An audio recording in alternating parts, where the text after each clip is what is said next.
broadcast, we'll discover the ancient mark of Satan's kingdom. We'll find out who Babylon the Great really is. And we'll discover why Turkey will be the seat of the Antichrist. Good day. Many have long speculated on who Babylon the Great really is. Rome has been the prime candidate for many, as well as New York. But neither of these is the true Babylon. The Bible tells us that this Babylon is a mystery to the world, but the Bible declares plainly exactly where Mystery Babylon is located. It's not the original Babylon in Iraq. But yet its practices are identical to Babylon's.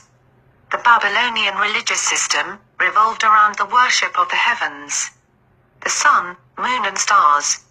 The crescent and star symbol is the very key, not only to who Mystery Babylon is, but also to the identity of the beast.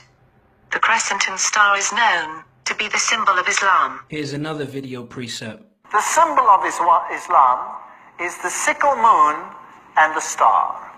The star within the sickle moon. Now, where does this symbol come from? And who is Allah? Well, let's go to some interesting quotes, also from encyclopedias of religion and etc. Allah, he was the moon god who married the sun goddess. Together they produced three goddesses who were called the daughters of Allah. These three goddesses were called Allat, Al-Uzza and Manat. The Encyclopedia of Religion mentions that Allah is a pre-Islamic name corresponding to the Babylonian Bel. Fascinating. So this is an ancient pagan religion, and Bel, or Baal, is the deity. We read in Morals and Dogma, page 451, the Arabian word Aldebaran means the foremost or leading star, and it could only have been so named when it did precede or lead all others.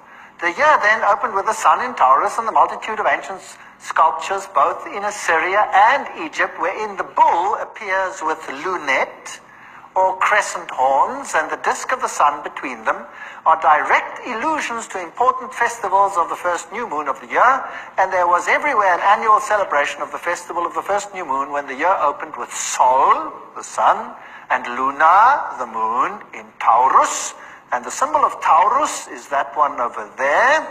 The crescent and disk combined always represent the conjunctive sun and moon. That means basically the male-female deity. Adoration of the celestial cow, Met Veret, there's the all-seeing eye, the eye of Osiris. Here are the horns, there is the disk in the horns, and it also represented the plunging of the sun god into the womb of the mother to be born by Isis. So the horns are also a representation of the moon, the sickle moon. So in later religions, or from Babylon itself, Assyrian style, there you have the half moon with a solar disk in it. And the same over here, enlarged. Note that this is Baal Hadad, the birth of the sun. If we go to Mesopotamia, we'll find the old symbol of Baal and Bel was exactly the same, the half moon and the star in it, representing the birth of the sun. Isis and Osiris, the male-female aspect. So this would be Ashtoreth and Tammuz, or Isis and Horus, the male-female. The same you find in Egyptian, as we have already discussed it. This is Baal worship, this is Lucifer worship in his male-female form. But these ancient and demonic symbols were also the very symbols of Baal Hammon. Baal, the ancient Mesopotamian false god mentioned in the Bible, who was worshipped together with Ashtaroth, a star goddess. These symbols go all the way back to Nimrod and Semiramis. Semiramis was the wife of Nimrod, but she was also his mother. This disgusting harlot started all the false religions of the world. When God changed the people's languages and they stopped building Nimrod's Tower of Babel, this cult of Nimrod and Semiramis continued to spread into those divided nations, most of which have a god and goddess as the basis of their false religion, which began with Nimrod and Semiramis. Their cult went from one empire to the next. In Egypt, they were called Osiris and Isis. In Assyria, Ashur and Ishtar. In Babylon, Bel and Belit. In Persia, Mithra and Anahita. In Greece, Helios and Artemis. In Rome, Apollo and Diana. Throughout the Bible, they are mainly called Baal and Ashtaroth, the Queen of Heaven. Now today in American captivity, that same Baal and Queen of Heaven is the Lord, or what they call Lord, because the Lord means Baal, and the Queen of Heaven is Mary. That's what's going on in these religions, or this Christianity, or this Catholicism. It's the same Babylonian worship. The papacy has exactly the same thing, because the Pope is today the representative of the Babylonian religion. So when he says the Mass, he has a round wafer disc, its roundness coming as a symbol of Baal. And after a Mass, it is placed in a monstrance, which is a half moon. So then you have the birth of the sun, and you have it symbolized in this form. Here's another monstrance in which the host is placed representing the birth of the sun. So Catholicism uses the symbol of the half moon with the sun or the star in it. Even took along the tent of Moloch, the star of your god Rephan, and the images you made in order to worship them. But throughout all their name changes, one thing remained the same. The symbols by which these false gods are identified. The crescent and star. In Egypt, the crescent and star was carried on the head of Isis. And the Apis bull also carried the sun disk image of Isis between his crescent-shaped horns. And if you take a closer look, you can see that the real author of these symbols is the serpent. And he is the one receiving the worship through these symbols of the crescent and star. The Bible tells us that the serpent is Satan. During Roman times, Semiramis was worshipped under the name Diana. Diana's image was once again the crescent and star of Islam. And they too bowed down and worshipped her image in the form of a meteorite, which fell from heaven. Because the meteorite depicted her astrological moon and star image. When the apostles tried to minister to the people in Ephesus, all of them with one voice went on crying out for about 2 hours, "Great is Diana of Ephesus." And having quieted the crowd, the city clerk said, "Men of Ephesus, for what man is there who does not know that the city of the Ephesians is the temple keeper of the great goddess Diana and of the image fallen from heaven?" Clearly the image which fell from heaven was a meteorite. And the worshippers of Diana all worshipped her in the same way, by shouting, "Great, great, great is Diana." This is exactly how the Muslims praise Allah. And they bow toward the city of Mecca, repeating Allahu Akbar over and over again. For Allahu Akbar means Allah is great. And it's the very same cry heard by the worshippers of Diana.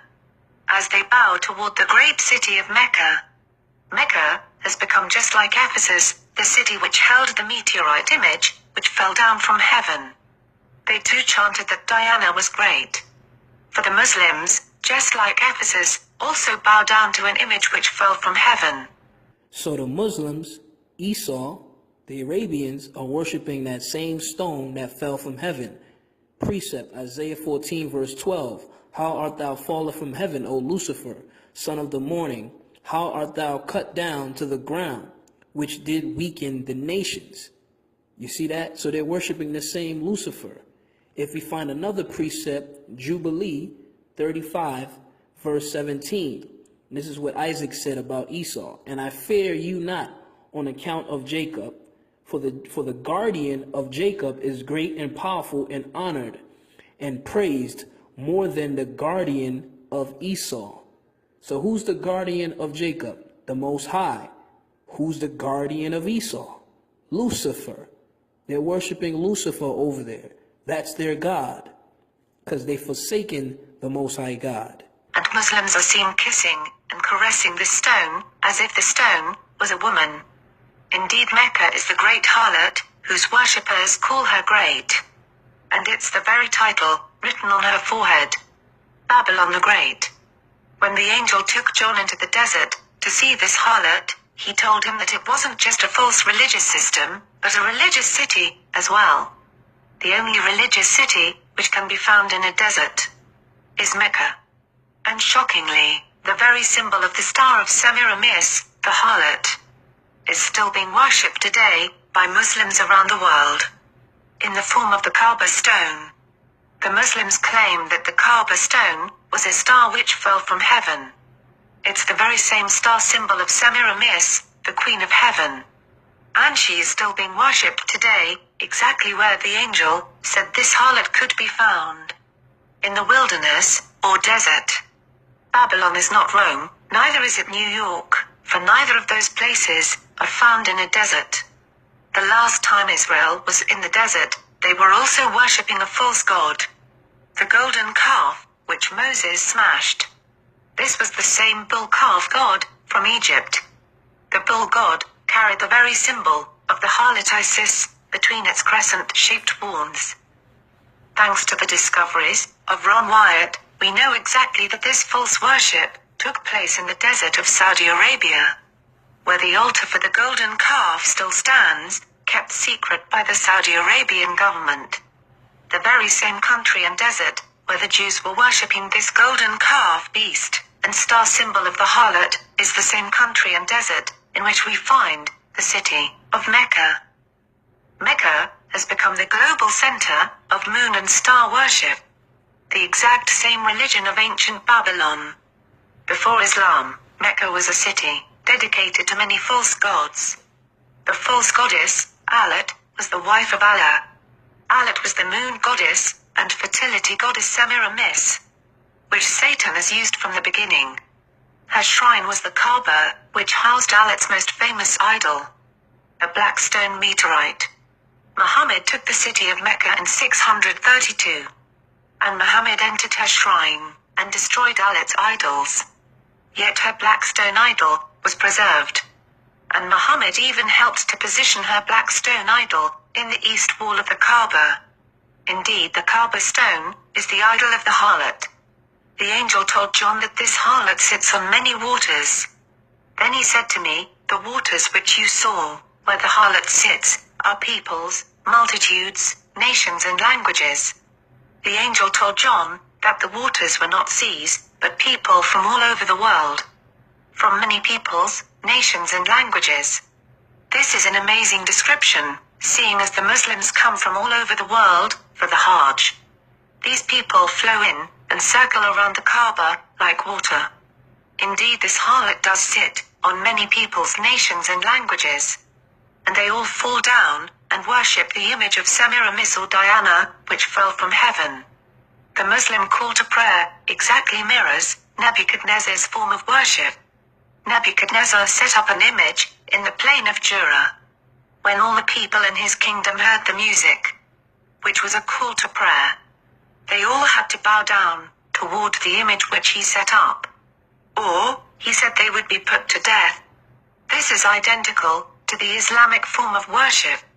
It's exactly the same form of Babylonian worship instituted by Nebuchadnezzar. And at the call to prayer, Muslims, just like the Babylonians, all fall down and worship an image. The worship of Bel in Babylon revolved around sun worship. And astoundingly, the Islamic prayer times are based on the 5 positions of the sun throughout the day.